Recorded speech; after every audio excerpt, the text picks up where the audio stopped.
Hi, I wanted to take a look at your book so you kind of have a sense of what to see, what you're looking at and where to find things.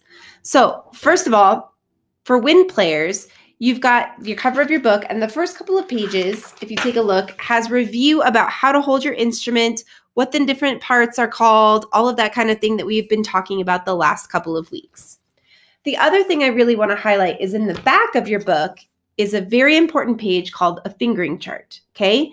So it shows you how to read the fingering chart, and we had a video last week or the week before about it as well. But it shows you exactly where all of the little circles on the pictures belong on your instrument. And then every single note that you will be playing this year is included, and a lot more too. So if you're ever wondering what a note is, just take a look at this back page and you can see, like, for instance, that high C, you're going to play open. So it's a really useful tool, and this is something that I always tell my band kids throughout the entire time that I have them to have open on their stand. So if you're ever trying to figure something out, or if you are trying to play a new piece and you don't know what the note is, these pages 46 and 47, are really useful. Also, if you're using the PDF version of the book, you can find that in the second or third, I think it's actually the fourth or fifth page in the PDF. I put it first before we got to the music. For the lessons for today, we're going to start on page 4 and 5, okay?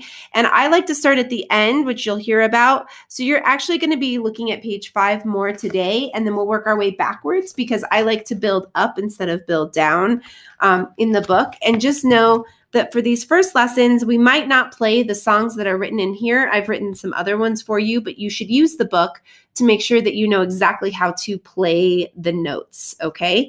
And if at any time you feel like you want to move forward, go for it. Read through the book, practice the notes, read all of the yellow boxes. They have a lot of important information. And just remember that there is lots of information in the music, so every little symbol means something. If you're playing percussion, your book is extra special, okay? That's why it has this cool binder. The front part of the book is all about the snare drum, okay? So everything in this front part of the book is snare drum, and you also are going to end up having 2 pages for every single page that we have in the wind book, okay? And that's just because your music is a little bit longer and more involved, so you need more space for it. The other thing that's special about your book is you actually have 2 books in one. So if you find about halfway through your book, you're going to see another title page, and there's a picture of a marimba on it. And so that's where the mallets are. You're going to look for that book, and I would mark it. I always like to put a sticky note on this page so that I can remember. See, I made the last kid who used it put a sticky note right here so that I can just flip to the mallet book right away.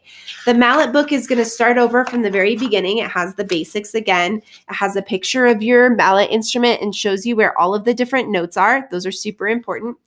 And then you're going to start again with page 4, but it's halfway through the book. Just so you know, when we're looking at this later, that's where you find that. Let me know if you have any questions.